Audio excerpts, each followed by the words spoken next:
Hello and welcome into the GSMC Sports Podcast brought to you by the GSMC Sports Network. I'm your host TJ Mabardi. Today is Wednesday, August 7th, and we are going to be coming to you live today with some updates from the 2024 Paris Olympics, specifically focusing on the basketball side of things. Team USA just won their game yesterday against Brazil in order to advance to the semifinals.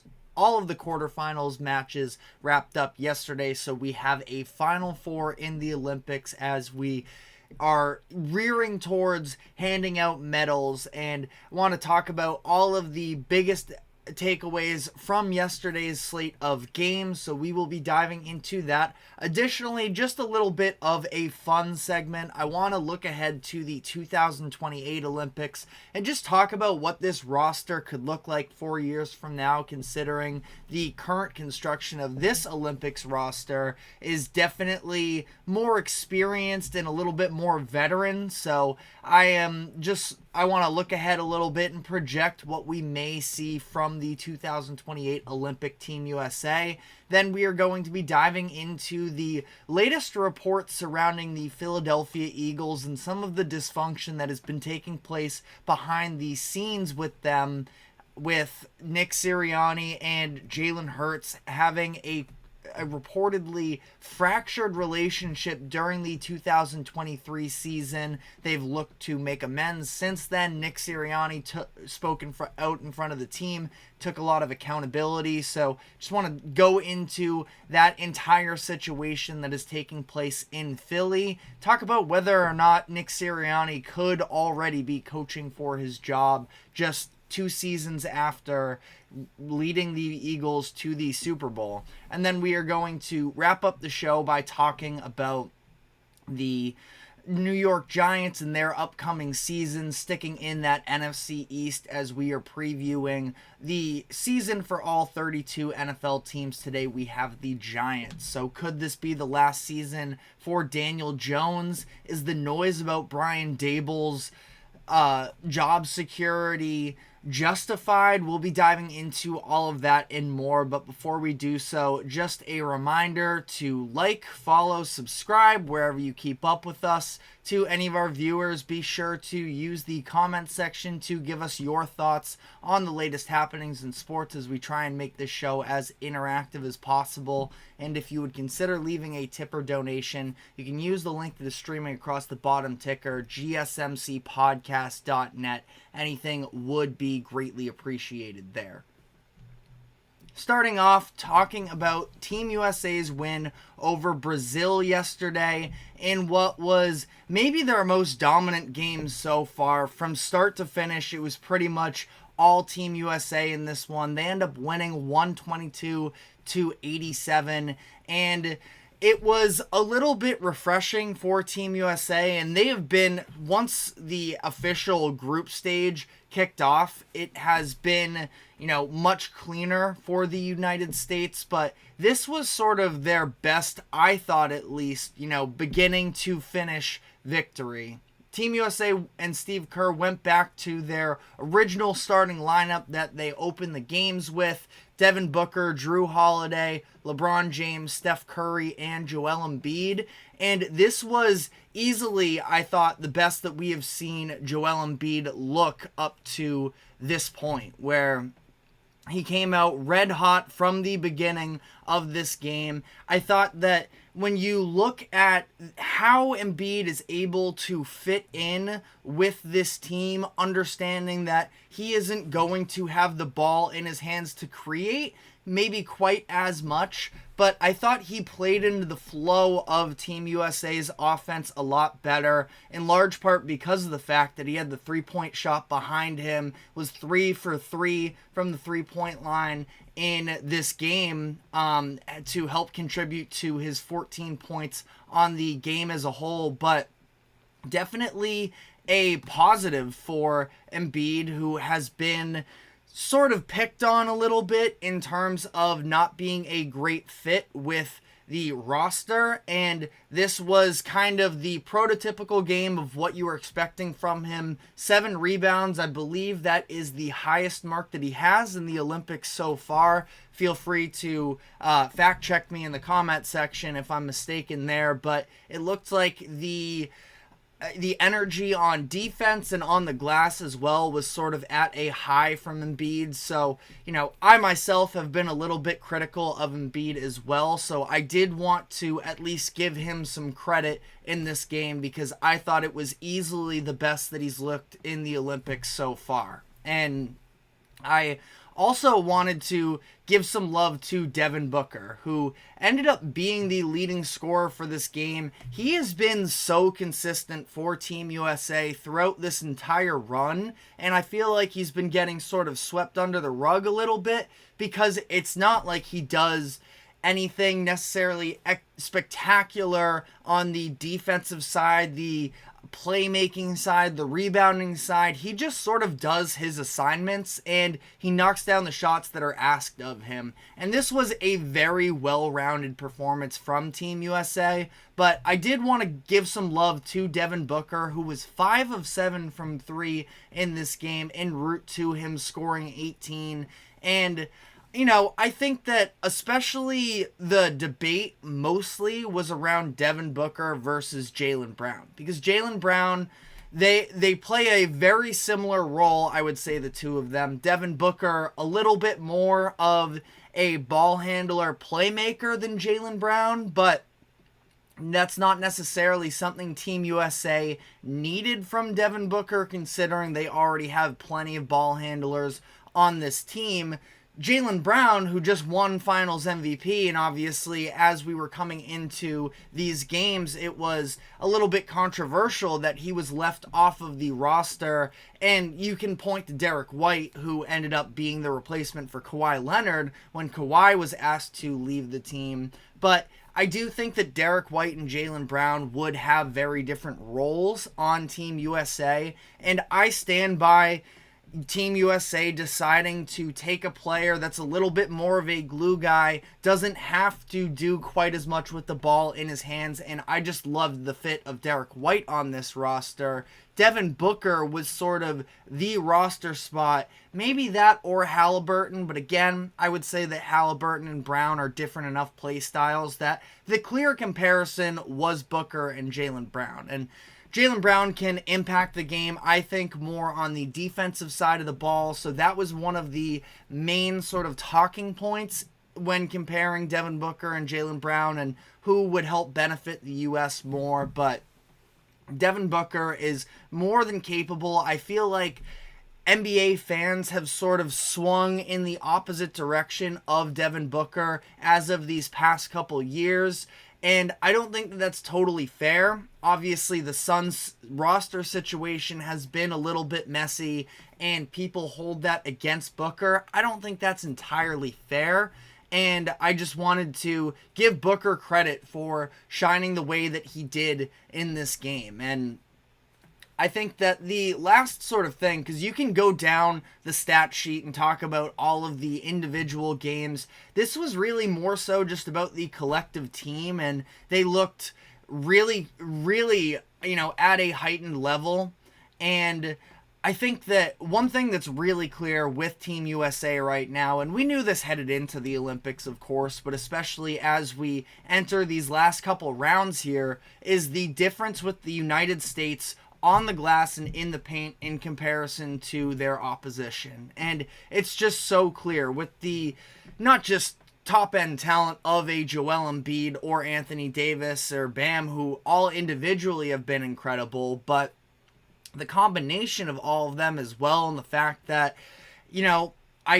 it was a little bit of an interesting fit when Steve Kerr sort of really leaned into the double big lineup of Bam and Anthony Davis off of the bench, but it has worked really well up to this point, and it's just something that is clearly the biggest possible advantage between the U.S. and every other country. And we're going to dive into some of the other quarterfinals games from Tuesday afternoon. France winning is sort of why, the U.S. is going to have to keep their eyes open there because of the fact that France is really the only other team that can match up from a size perspective with the U.S. So again, we'll dive into that game in the next segment. But in this game, I mean, the United States just absolutely dominating the paint. And because of the fact that there is just such a clear advantage for the U.S. there and the overall talent discrepancy as well, other teams are just sort of resulting to they're going to have to let the three ball fly and hope that they hit these shots, where I think the U.S. has been outshot from a volume perspective at the three-point line in every one of these games, but obviously skill becomes a very big part of that. And we did see Brazil yesterday fire up 37 threes, but the U.S., despite shooting less, still hit on more of those opportunities. And that's just kind of the way that it's going to have to go with Brazil and with any other team that is trying to rival the United States, understanding that there is such a large talent discrepancy that you're going to have to rely on that three-point shot. And I don't really know if there are any other teams that can necessarily have that and the post presence. Now, again, I don't want to look too far ahead on France here, so I'll sort of wrap things up on the USA conversation. Sure, yesterday you did see Bruno Caboclo actually have a big outing for himself with 30 points in this game.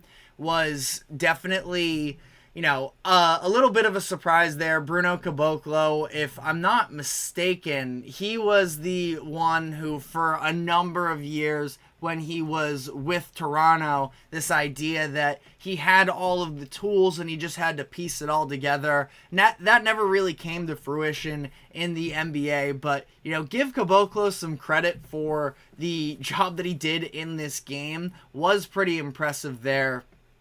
Also, Huertas would be the other one where I was texting with a friend of mine, and he was maybe more aware of Huertas than I was. I mean, he made his NBA debut at 32 years old in 2015, and he's still playing basketball. The jump shot, even though it is maybe a little bit funny looking, was pretty automatic. And he was having, at this point, starting, I think they announced on the broadcast that he was 41, 42 years old, starting for Team Brazil in this outing, and ultimately was a productive player. There was really nobody who was going to save Brazil based off of how yesterday went down, but did want to show some love for them as well. But U.S. is now moving on. They will be facing off in the semifinals against Serbia.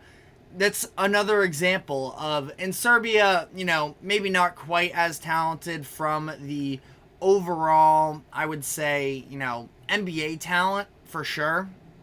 They do have some types of shooters, obviously Bogdanovic being the most notable one, but that's kind of the team where if Serbia had shooters around Nikola Jokic, that sort of would be the team that would be built to defeat the United States, but that just isn't really the case right now. The U.S. has been able to pretty convincingly beat Serbia in their first couple of matchups against them, especially so in the group stage, the first game of official Olympic play, where the U.S. won by over 20 points. So I think that they are in a very good position here, but I kept alluding to it throughout this segment here. Clearly, I'm itching a little bit to dive into it, but France does pose a very interesting threat for the United States because of the fact that they do have Rudy Gobert and Victor Wembanyama. Gobert, though, dealing with an injury that actually limited him to just 3 minutes yesterday, and they have a pretty tough opponent in their own right to surpass Germany to even get to that point. So I want to dive into what the medal games could look like in the overall picture outside of the United States. But before we do so, we have to take a quick break. So we will be right back. Do not go anywhere, and we will be right back. I feel like I'm losing my mind. Is everybody in the world blind? Please, Lord, give me a sign, a sign. I feel like I'm losing my mind. Is everybody in the world blind? Please, Lord, give me a sign, a sign. I wanna be the greatest. Everybody on the fake shit. I look around and feel like everybody is the fakest. I make this every day and I'm impatient. Hoping one day I blow up from the basement. Statement, the top is so vacant. I don't hear shit that I think is amazing. Waiting for my day when I'm playing. Sold out shows for 1,000 faces. Hey, give me that crown. Get in my way and to be put down. It ain't your place, all this my town. If I want that shit, then I'll get it right now. I'm losing it, the noose it fits. I'm losing shit, a stupid myth. You choose to live, or choose to dip. You choose to fight or lose your grip and lose a gift. Oh. I feel like I'm losing my mind. Is everybody in the world blind? Please, Lord, give me a sign, a sign. I feel like I'm losing my mind. Is everybody in the world blind? Welcome back into the GSMC Sports Podcast as we continue to talk about the 2024 Olympics on the basketball front. And while we just dove into Team USA's victory over Brazil, we had 3 other quarterfinals games take place yesterday, including a very surprising upset with Team France defeating Team Canada 82-73. In this game, it was all France from the beginning. It was a dominant first half for them that carried into really up until the third quarter is where the tide started to shift a little bit and Canada worked themselves back in it a little bit.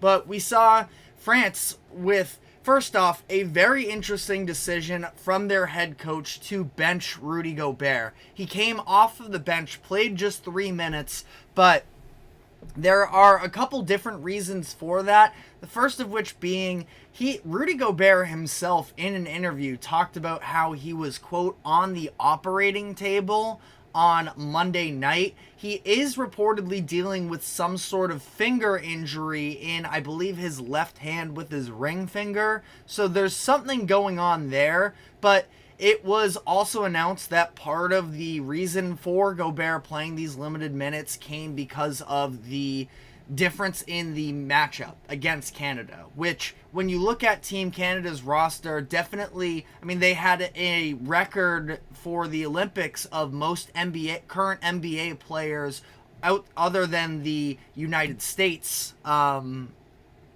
any other country to have that many NBA players. But the big man position is definitely one where Canada, if there were any room to grow, it is definitely that. Going with Dwight Powell and Kelly Olynyk really as your 2 bigs. Olynyk didn't even get much playing time in this one. Khem Birch was getting more of the run time for the 5 spot for Canada in this game. But it was just way too slow of a start for Canada, where they did start to make some real momentum in that third quarter. Shai Gilgeous-Alexander, I do think, was really impressive despite the fact that they end up losing this game, that they tried to dig their way out of it. We had already seen 2 comeback wins earlier in the day, with Germany coming back from a double-digit deficit in the first quarter, and Serbia as well being able to pull off the comeback in their game. But in this one, there wasn't enough time left on the clock for Canada, and frankly, Canada, they didn't do themselves any favors. Now, a lot of people are pointing to the free throw discrepancy, and there is definitely a building community of people that are specifically using the term home cooking for France, and a little bit of a favorable whistle that's been in their favor France shot 42 free throws in this game, which was 17 more than Canada shot in this matchup. I think that the more egregious refereeing around France would have been during the Japan game, but we already covered that, so I don't want to, dive back into that. It is a narrative that's surrounding France a little bit. I think that Canada can't really blame anybody but themselves. It was some really poor shooting performances from the team as a whole. Dylan Brooks in this game, who never really seemed to get comfortable. He was 1 of 9 from the field, just 2 points, was dealing with foul trouble for a lot of the game as well. And really, I mentioned Dylan Brooks because he's in the starting lineup, but the absence of Jamal Murray really for the majority of this Olympic run was just very disappointing. And it's coming off of, for whatever it's worth, a little bit of a disappointing end for Murray's season. Wasn't tremendous in the postseason. I know he had his moments individually in that series against the Lakers in round 1, but even some of those moments, like the game winner that he hit over Anthony Davis, that was coming off of a game where he was terrible offensively for the first 3 quarters. So Jamal Murray in this Olympic run, 6 points per game on just 14% from 3. Keep in mind as well, the 3-point line is closer in FIBA than it is in the NBA. So not really sure what's going on for Jamal Murray. Definitely did not live up to expectations of what we, think that he's capable of and what we know he's capable of. This was the counterpart of what was seen as the best duo in the NBA when they won the championship in 2023, and we're still just sort of waiting to see that full version of Jamal Murray return. But again, as much as we've been talking about this game, I want to give the proper credit to France for pulling up this upset. This was a massive deal for them. Victor Wembanyama, you look at the box score, not all that tremendous. 7 points of 2 of 10 from the field, but the impact that he has on the court, he does look a little bit erratic right now around the rim, and that is where people are throwing him, locking him into a top 10 spot in the NBA. I think that is 100% his destiny.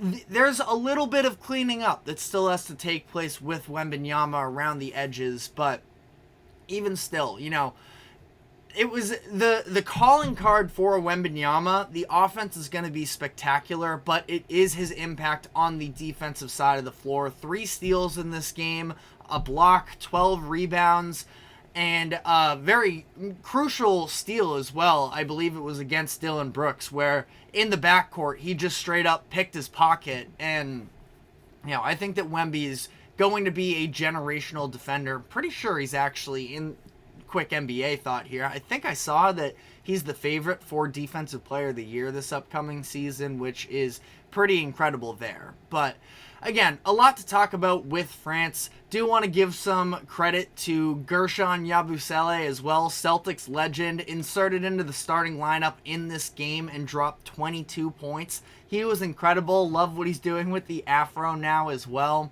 Evan Fournier and Gobert both moved to the bench. Gobert, like we mentioned, didn't get much playing time, but Fournier was still able to produce. He's been pretty good for France in these Olympics so far. Scored 15 points in this game on 50% from the field, so definitely a good contribution there. And France is now going to have a great opportunity to make their way into the gold medal game, but they're going to have to overcome the undefeated Germany in order to do so. Germany, a little bit of a weaker opponent that they had to face off against. Obviously, France and Canada, that was the marquee matchup of the day. Germany able to, after a bad first quarter, were outscored by 10 in the quarter, able to defeat Greece by double-digit points, have won all 4 of their games since the group stage by at least 10 points.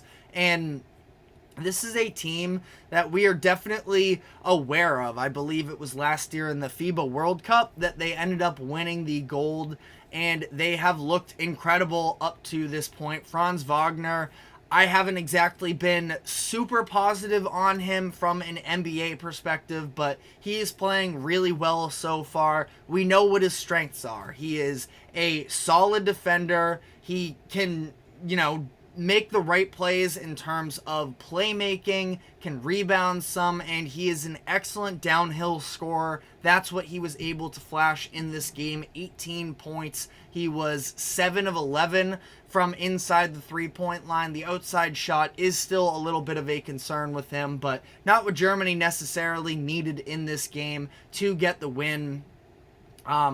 And Dennis Schroeder continuing to as well provide some key contributions for this Germany team, coming off of the bench in this one. Germany didn't shoot all that tremendous from the three-point line, weren't bad necessarily either, but 9 of 29, feel like that can take a jump a little bit more. Obst is somebody who every broadcast that you listen to talks about how he has NBA range and that he could be a reliable shooter. In this game, just 7 minutes, went scoreless. So somebody that, especially if that were to be a matchup against the USA in the gold medal game, somebody that I would definitely be keeping an eye on. But Germany's the real deal in these types in the Olympics so far, and I think that it is going to be an excellent game between the two of them when the semifinals tip off tomorrow. It is at 11:30 a.m. Eastern, so definitely going to be a fun one to watch there. And then the last game quickly that we will cover as well is Serbia versus Australia. Another big time comeback that was pulled off in this one thanks to Nikola Jokic helping to lead the way, and ended up going to overtime. Patty Mills for Australia able to have a really big outing. Patty Mills has been incredible these past few global basketball, I don't know how you want to phrase it, international basketball, from the World Cups to now this year. Dropped 26 points in this game on 11 of 21 from the field. Hit the shot to send this game to overtime for Australia, but ultimately Serbia was able to come out on top in this one. Jokic with an unbelievable stat line, 21 points, 14 rebounds, 8 assists, 4 steals and a block on over 50% from the field. Really not much else you can ask for from Serbia at this point. But give credit to Patty Mills, like I was talking about. And Josh Giddey, by the way, as well. 25 points in this game on 11 of 20 from the field. 3 of 5 from 3. Very brutal 7 turnovers, but somebody that a lot of NBA fans are turning the page on, and I do still have sneaky stock in Josh Giddey as he makes the move to Chicago, and he's going to be able to be a little bit more on the ball once again. But Australia is a team that I do think, in years to come would be interesting to see. I mean, they have a lot of notable players on their roster and some up-and-coming players as well. Josh Giddey, Dyson Daniels, both products of the academy that they have in Australia there. You have Duop Reith for all my Trailblazers fans out there. I'm a big Duop Reith guy myself, coming off the bench, so some intriguing pieces for Australia, but it's Serbia that's coming out of this one, and they are going to be set to face the U.S. That game tomorrow afternoon as well. Believe it is at 3 o'clock p.m. Eastern Time. Don't have it exactly in front of me, but gonna do a quick double check here on the fly. It is 3 o'clock p.m. Eastern, so definitely be sure to check out that game as well, and we will be coming to you probably on Friday with a breakdown of all of those. Maybe we'll touch on France, Germany tomorrow afternoon and give some immediate thoughts there. But let me know which game you're looking forward to, what your expectations are for each of these games. But we are actually now going to be looking ahead in the Olympics, but we're going to be looking forward to the 2028 Olympics, and I want to just talk out what the roster construction could look like for Team USA when the team regathers for those Olympics. So stick with us, and we will be right back after this quick break. Looking for your daily fix of sports talk without having to pay for it? GSMC Sports Network is available on YouTube. Just search GSMC Sports Network. Get your fix of daily sports talk shows on YouTube, absolutely free. NFL, college football, NBA, MLB, MMA, UFC, fantasy football, and so much more. GSMC Sports Network has shows running all day long, with new sports shows starting every 2 hours. Just like on your favorite cable sports channel, except GSMC Sports Network is absolutely free. Just search GSMC Sports Network on YouTube to catch one of your new favorite shows, like the GSMC College Football Podcast, Chip Shot Football Podcast, Hoops and Heels Women's Sports Podcast, GSMC Basketball Podcast, and so many more. Check it out for yourself. GSMC Sports Network, now available on YouTube absolutely free. Search GSMC Sports Network on YouTube right now. Welcome back into the GSMC Sports Podcast, and I want to now look ahead to the 2028 Olympics. I know getting ahead of ourselves a little bit, but I was thinking about this yesterday while watching Team USA, that we have Kevin Durant passing Lisa Leslie for the all-time leading scorer in U.S. Olympic history from men's and women's. You had him just become the all-time leading rebounder. LeBron James, he is at the end of his Olympic career, already said that he won't be participating in 2028. He's hit a couple milestones along the way as well, 300 points and 100 assists all time. And we are going to be heading into a different era of basketball in the NBA, which has been a big topic of conversation. Obviously, this whole who is going to be the next face of the league debate has been surrounding things, but I was thinking about how that translates to the Olympic front as well, and what this next generation of Olympic stars is going to be. Because you look at, I would say probably, and I know recency bias, and I also understand I wasn't quite old enough to watch the Dream Team and everything, but if you're looking at overall career accolades with the Olympic team specifically, and just taking that sample size into consideration, probably the three best U.S. Olympians, at least on the men's side of all time, are, in some order, I would say Kevin Durant, LeBron James, and Carmelo Anthony. And now that we are going to be past all of them, you do start to wonder, is there any chance that any of the current players on this roster will be able to carry the torch? And I would say the name that jumps off of the page from that front is Anthony Edwards. And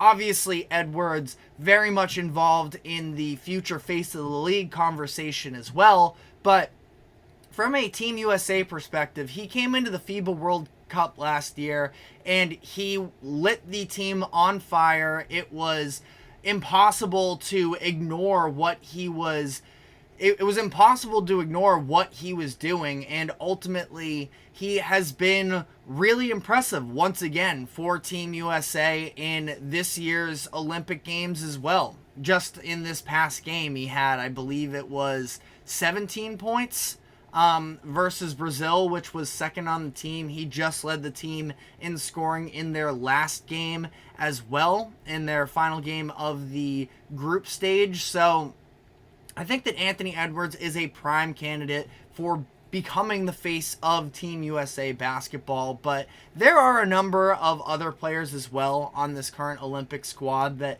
I think are going to be back at least for another round in 2028, along with Anthony Edwards in those face of the leagues conversation. Jason Tatum is typically a part of that as well. He is already at this point in his second Olympics, so he could be 28 years old and a three-time Olympian, and or it would be 30 years old by 2028, and he could already have 3 gold medals to his name at that point. He was very impressive the first time go around, averaged 15 points per game in the 2020 Olympics when they won the gold in that game, in that summer. I know that obviously it's been a little bit of a different story for Tatum so far this year, but is still a very talented player that I have to imagine is going to find his way into the rotation for years to come. Some of the other names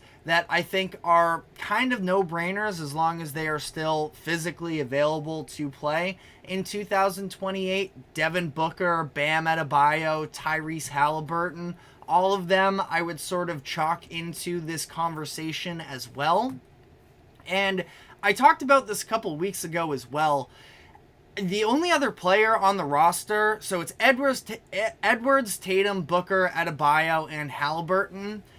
There's a lot of experienced talent on this Team USA roster right now. The only other player that I think really has a great chance to be in the 2028 team is Derek White, surprisingly enough, where he could sort of slide into that Drew Holiday role like we talked about before. Grant Hill and a lot of the executives with Team USA have talked about the fact that Drew Holiday is an easy sort of chalk it in name for Team USA on every year because of the fact that he provides leadership, defensive intensity, smart offensive understanding as well. And I think that Derek White checks a lot of those boxes as well, can play that same sort of unselfish role as Drew Holiday. So I would say that those are probably the 6 out of this team that may be available for 2028 as well. Because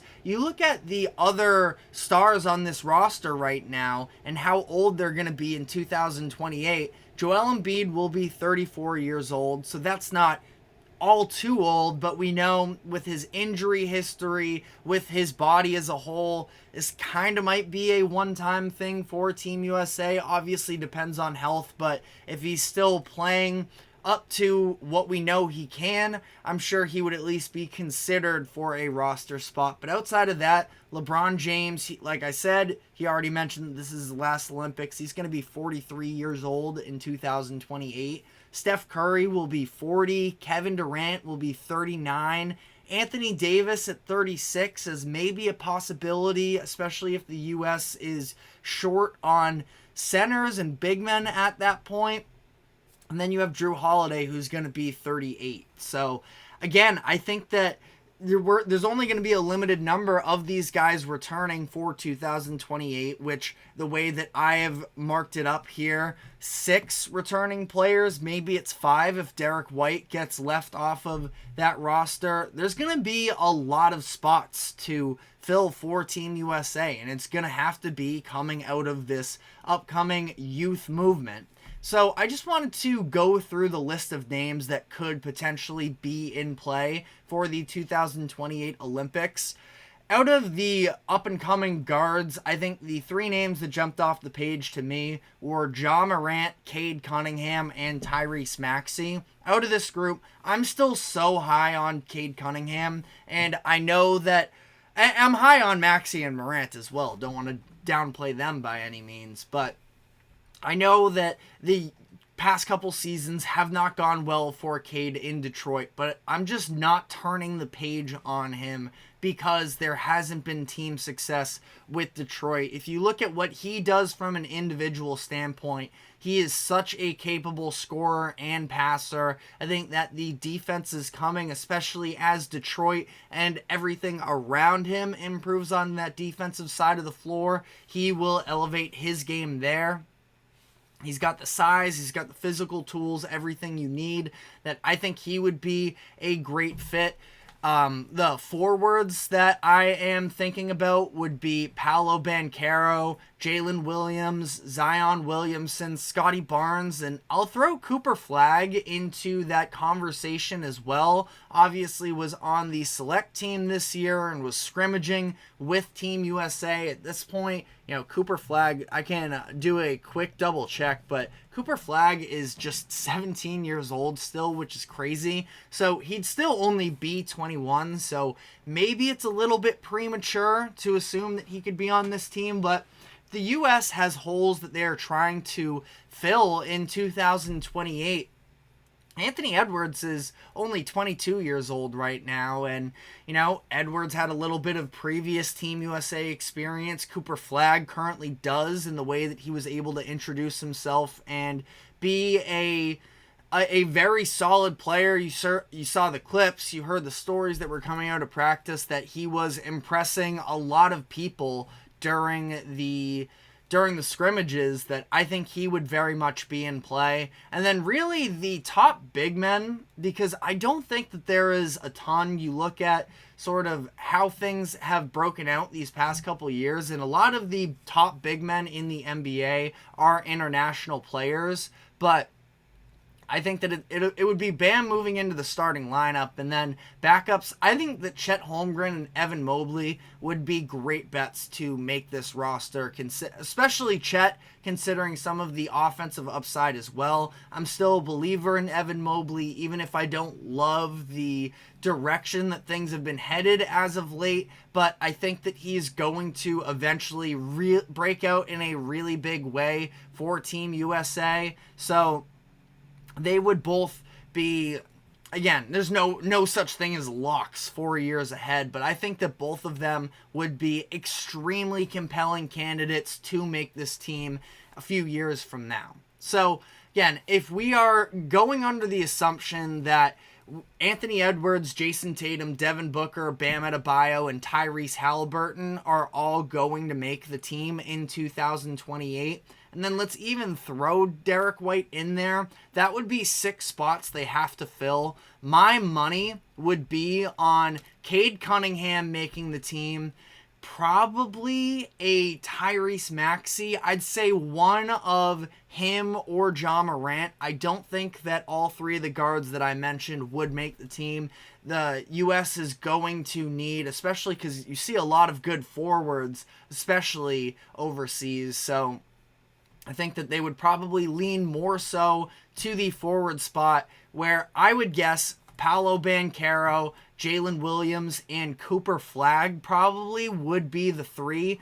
Scotty Barnes is an interesting piece as well because of his versatility, because of all the different things that he can give you. He can rebound, he can play defense, the three-point shot is improving, he can pass as well. So Scotty is somebody that I think, especially if you're going to open up, maybe Derek White doesn't make it and slide in another one of these players, Scotty Barnes would probably be the direction I would go in. And then I think Chet Holmgren and Evan Mobley would round out the roster. And that is a very good group. But obviously what I'm so excited about as well is the fact that we are seeing the growth of the game internationally.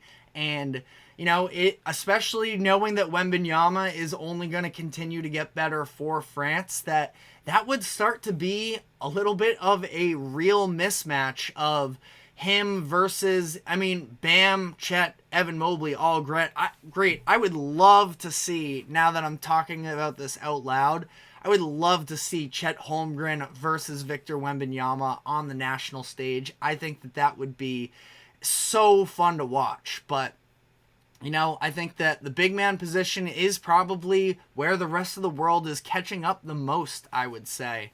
Especially when you look at some of those European countries and the way that they've been able to develop their big men.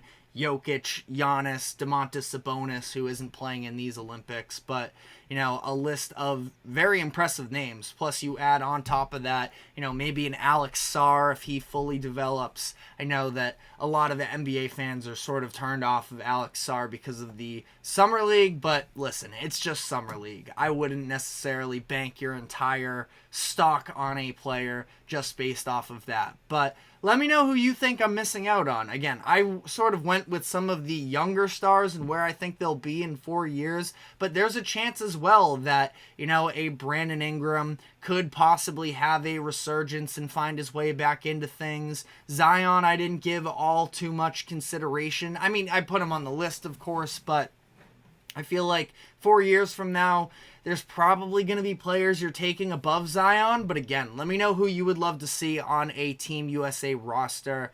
But again, have a lot of time to sort of sit on this. We got a full 4 years. So again, just a little bit of a fun exercise here. Don't take it too seriously if I left your favorite player off of this list. But And Jaylen Brown as well, by the way, is another name that I didn't put on this, but because I was more so fixated on the youth, but I kind of feel like they would find a way to insert Jaylen Brown into it, assuming that he is still playing the level of basketball we know he's capable of. So that was, again, definitely don't take it all too seriously. Just a little bit of a thought experiment here. But we are now going to be shifting gears to the NFL, and we got a very interesting article that dropped on ESPN outlining some of the dysfunction that took place in the Philadelphia Eagles locker room during the 2023 season, and how they are trying to look to amend that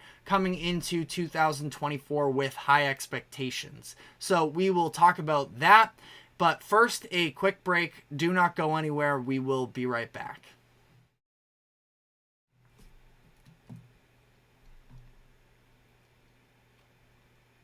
For the best and latest podcasts available anywhere, go to the podcast app on your cell phone and type in GSMC to access free content-rich podcasts on health and wellness, book reviews, sports, entertainment, relationships, social media, movies, technology, finance, and even weird news. Subscribe and download the GSMC Podcast Network's family of shows, available everywhere podcasts are found.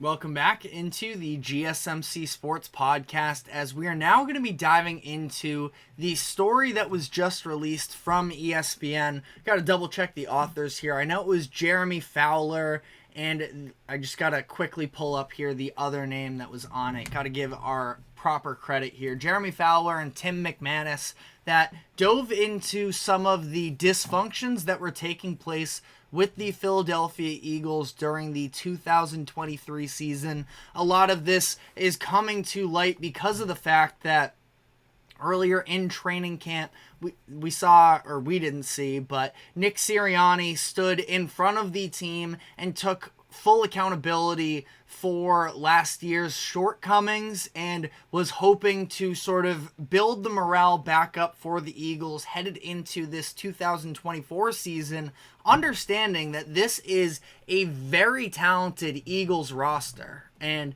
that they were just in the Super Bowl a couple seasons ago and that they still feel like they can reach those heights, but they had to do a little bit of reorienting internally, because one of the highlights of this article that I do definitely recommend you go and check out when we're done here, but the relationship between quarterback Jalen Hurts and Nick Sirianni was, quote, fractured last season, and it in large part had to do to the fact that they were not seeing eye to eye on a lot of things in terms of the way that they were scheming offensively, that it sounds like Hurts didn't have all that much respect for Sirianni in terms of an X's and O's game planner, that he sort of openly was going off script. He was working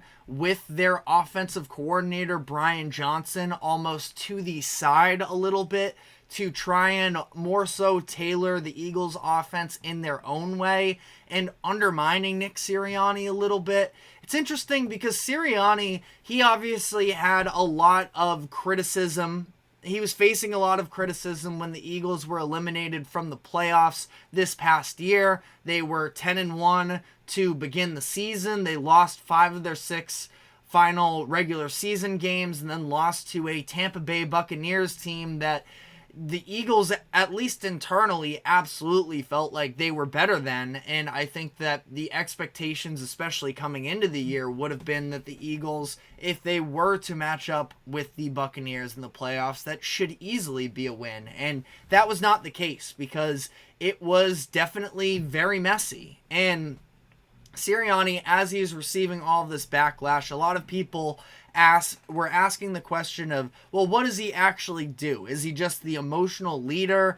Is he actually football intelligent? Which I think is such a disingenuous question to be asking from the outside looking in. We don't know the what's happening on the inside for Sirianni and how he's going about game planning. I mean, he was hired off of being an offensive coordinator. That is his background. Now, it wasn't exactly, I would say, the easiest situation for him when he was with the Colts prior to being hired by the Eagles.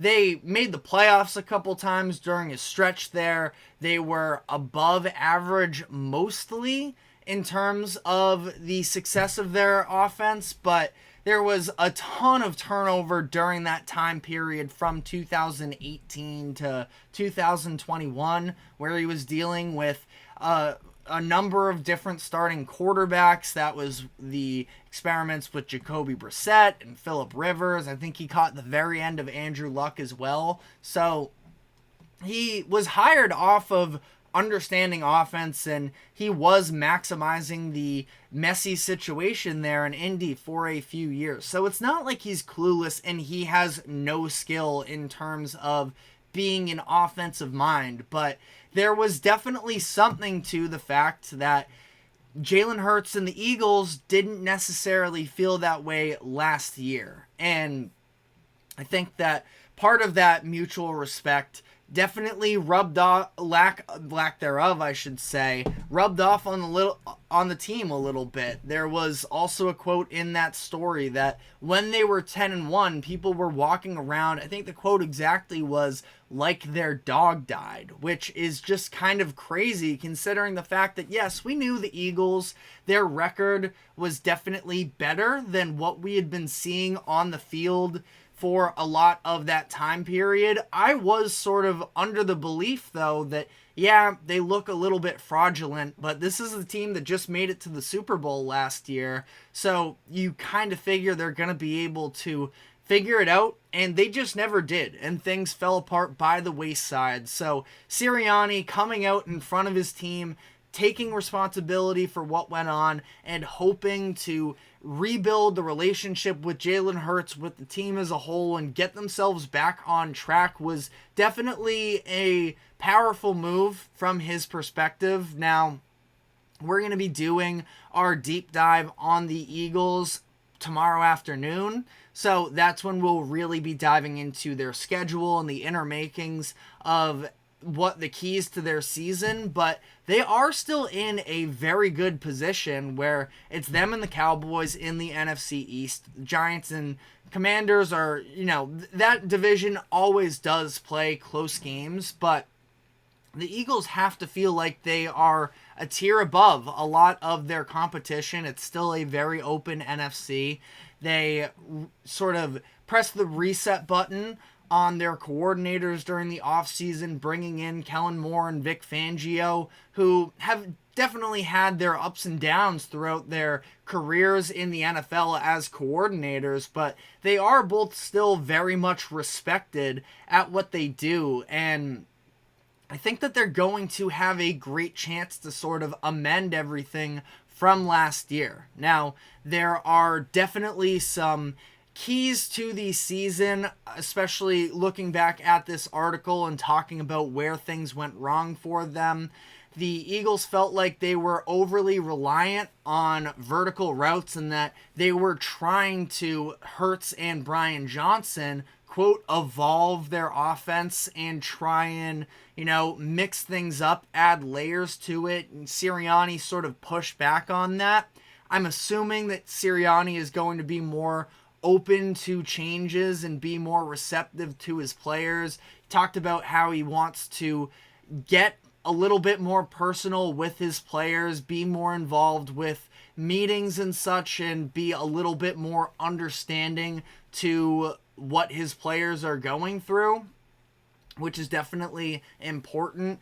A really interesting piece of the article as well was the fact that Jalen Hurts and the Eagles last year struggled against the blitz. Now, Hurts was also dealing with a knee injury that definitely played at least some sort of a factor. The fact that his mobility was just not the same as it was in 2022, but it was so much so that Jalen Hurts actually went to seek out advice from Giants defensive coordinator Wink Martindale, going to your division rival's defensive coordinator to try and talk out how you can be better and the issues that you're struggling with internally in your locker room is kind of a crazy move. Now, I don't know exactly what the extent of the relationship between Wink Martindale and Jalen Hurts is, so maybe they have more of a connection and it does make a little bit more sense there,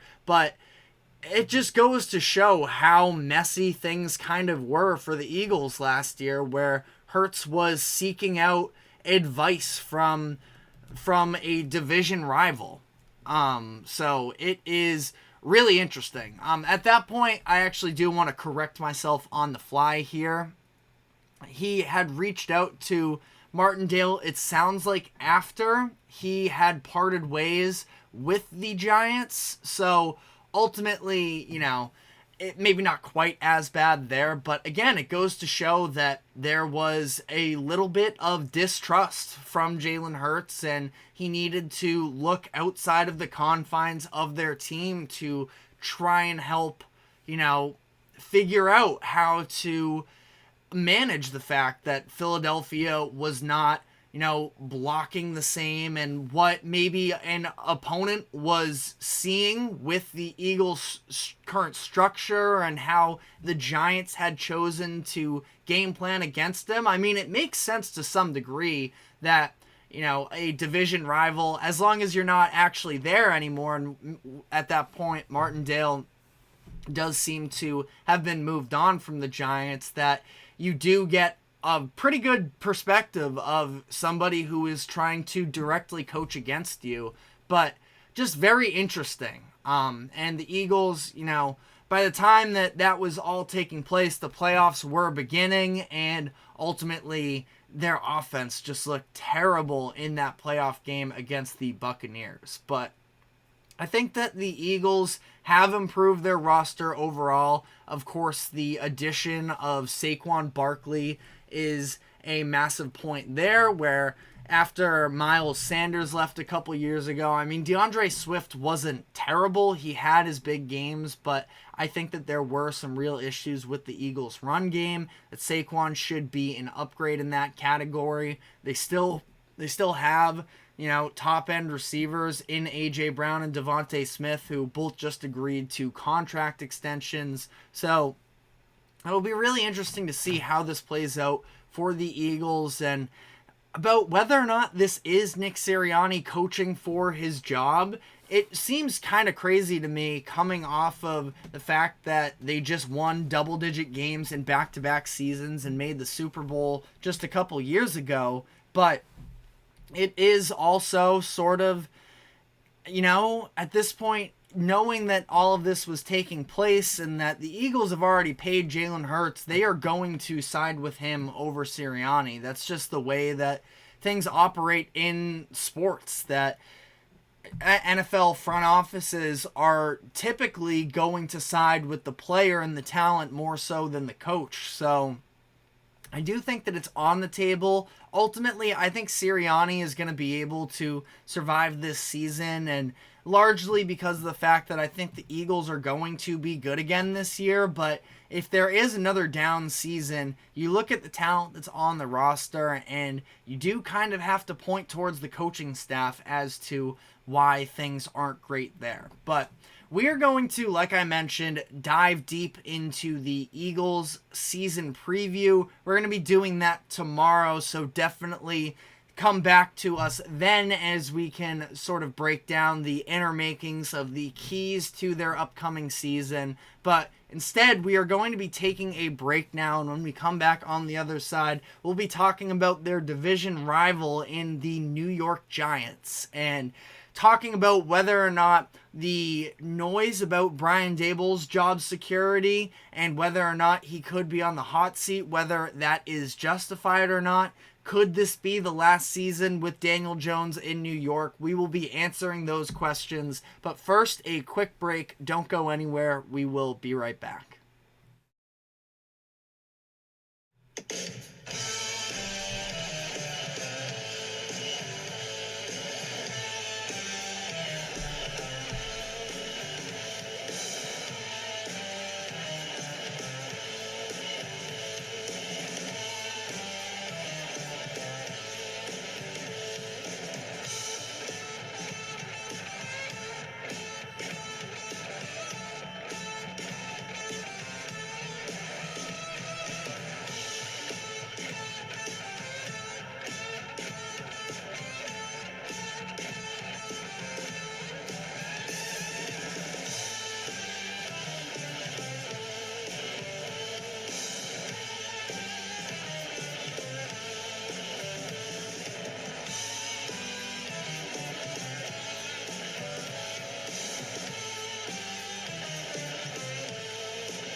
Welcome back into the GSMC Sports Podcast for our final segment of the day, where we are going to be previewing the upcoming season for the New York Giants. The Giants, obviously, disappointing step backwards last season following their playoff win in 2023. So they definitely feel like they could bounce back to some degree, but I think that the anomaly was more so 2022 being as good as it was versus 2023 being a down year. And there's been a lot of talk about Brian Daboll and whether or not he's on the hot seat. I think it's ridiculous, and I feel like most people that are watching this team are sort of on board with that as well. But I've seen enough articles about hot seat coaches, NFL coaches on the hot seat for 2024 that have included Brian Daboll at the top of the list, that it is at least somewhat of a storyline. And I don't think that Brian Daboll should be judged off of how good he was in 2022. That was unrealistic expectations a little bit. But the Giants are trying to build something, and it's a little bit difficult when there's clearly not all that much trust at the quarterback position. Where Brian Daboll, it's so interesting to me because I say there isn't a lot of trust, but that being said, the front office decided to sign Daniel Jones to a contract extension following that year, despite the fact that it was kind of clear to me that Brian Daboll understood the limitations with Daniel Jones, and that, Jones only threw for 15 touchdowns in that season as a whole. And he was able to play the role they were asking him to, which was be a little bit more of a manager. He used his legs more than he ever really has in the past as well.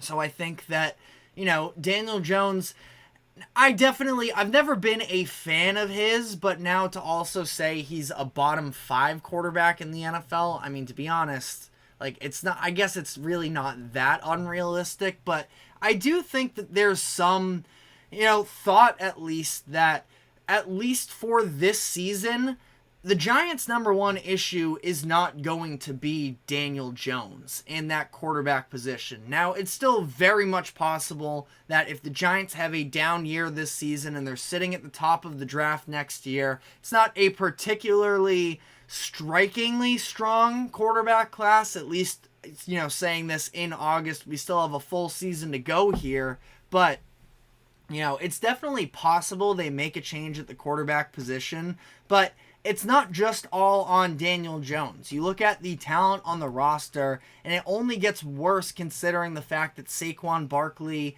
left in free agency this year.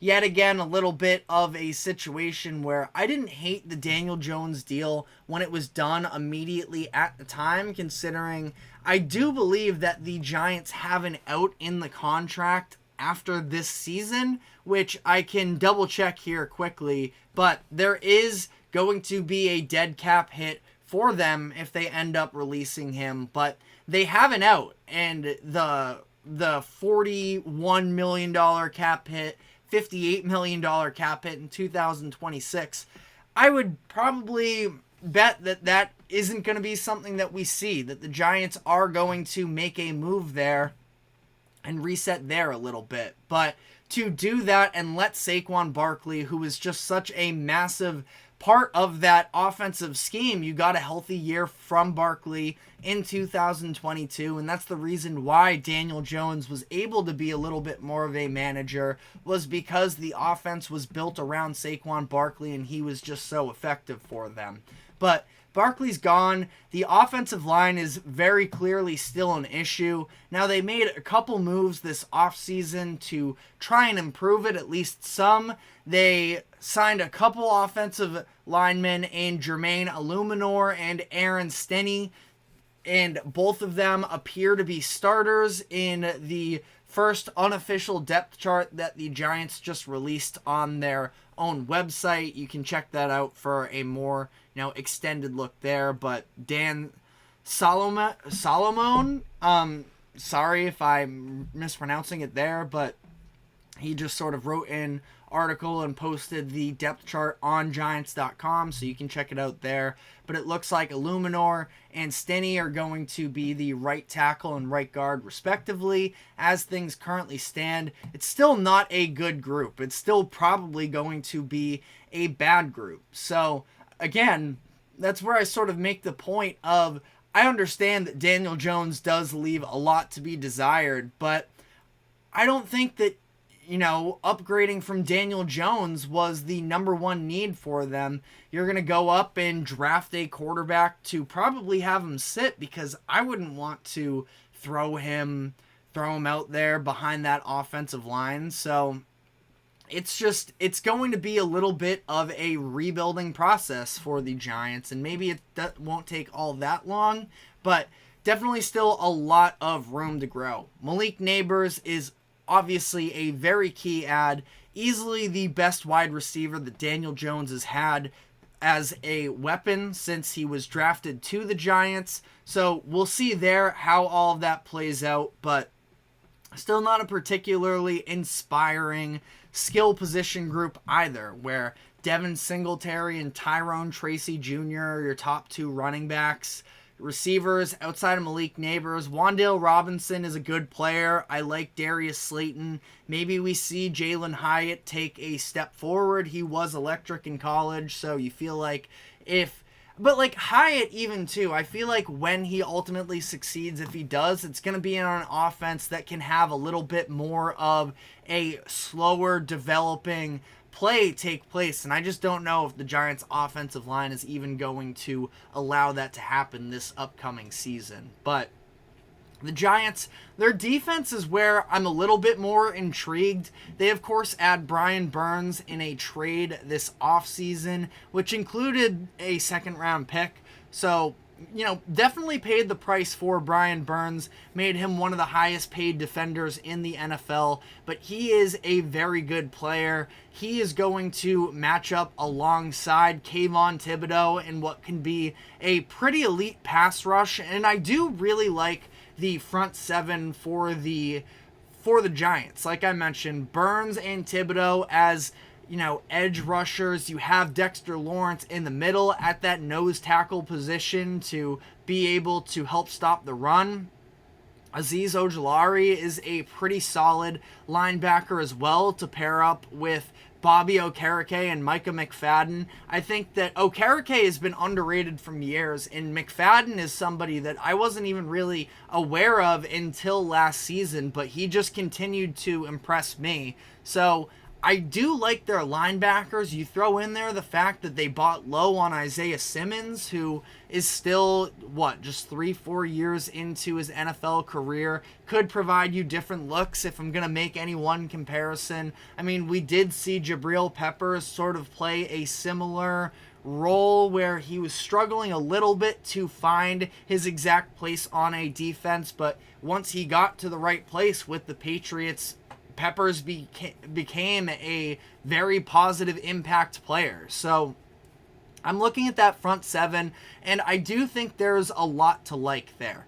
The issue is the secondary is a little bit of a mess. Now, first, one nice thing I'll throw out there is that Deonte Banks was pretty good and showed some real promise in his rookie season from an outside corner. And I think that he is somebody that the Giants should feel good about, that they went out and they got last year. The issue is, outside of that, there is pretty much no proven and not a lot of high-end ceiling, I don't think, outside of Banks, where Jason Pinnock is a fine option for them at safety. Now, they just drafted Tyler Nubin in the second round out of Minnesota. Maybe he emerges and starts playing big minutes for them. I think as things currently stand, though, Nubin is projected to be a backup, so we'll see how much playing time he actually even gets for the Giants this season. I just think that it's going to be definitely a work in progress in that secondary. Cordell Flott, again, he's a fine option, but you don't have any veteran experience. And again, outside of Deonte Banks, it's not like there's a ton of, blue chip, high draft prospect pedigree that you can talk yourself into. Now, who knows? Maybe I'll be wrong eventually there, but I think that, again, this is going to be a season where the Giants are just going to try and at least have the vision intact. Looking at their schedule, I think it's pretty difficult. Sharp Football Analysis had them with the 22nd easiest, which would be something along the lines of 11th hardest, something like that. But I do think that there are a lot of difficult matchups for them, especially when you are looking at, I'd say probably especially that middle of the season stretch where you are on the road in Cleveland week 3, and I don't think that outside of a Commanders game and a Panthers game that there are all that many games that you can just guarantee for a win. Now, home games against the Vikings, Commanders, Panthers, you can definitely get a little bit more excited about. Maybe you throw Tampa Bay in that conversation as well, even though I think that they are a class above the Giants. And I do think that Brian Daboll is a good coach. So ultimately, I think that he's going to, as long as the team is healthy, and that's the thing, is last year when you're looking at, you come into the season with Daniel Jones, Tyrod Taylor is a fine backup quarterback, but obviously he's plan B. I think that Daboll is a very good offensive mind. Like I talked about, I think that there is a lot of promise with that front seven on the defensive side of the ball. So ultimately, I have the Giants going 5-12, which, as long as, again, the vision is intact, I don't think that Brian Daboll should be held to the expectations of, well, you won a playoff game just a couple years ago. What happened? Are you the problem? I don't think that's the case. There are a lot of holes on this Giants roster, but specifically I'm looking at that offensive line and the secondary. Those are areas that the Giants absolutely need to improve on over the course of these next few seasons, and I do think that they can sort of, well, and of course the quarterback position as well. So I don't know, maybe I'm trying to talk myself into the Giants more than I actually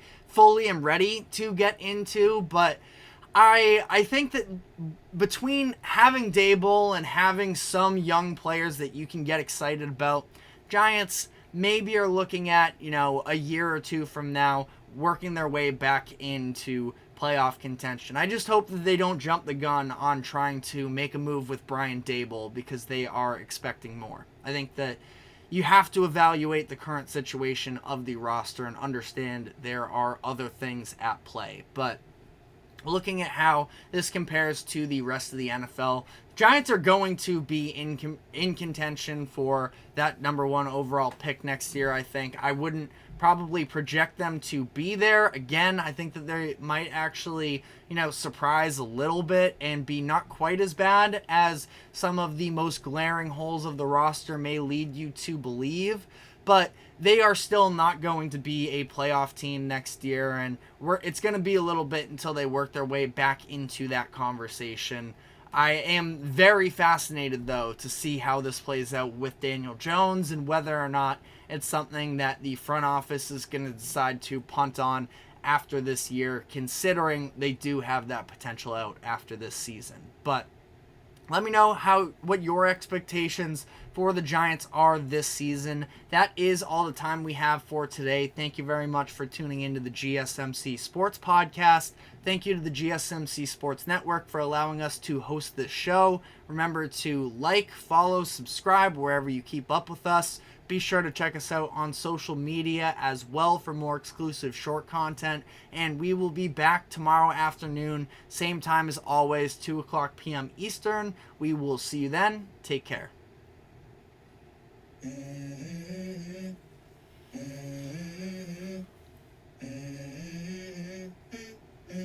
Let's go. I wake up to a little bit of drool on my pillow, feel like it's gonna be a bad day. Yeah, I'm tired of shit, and the coffee ain't hit yet, damn it.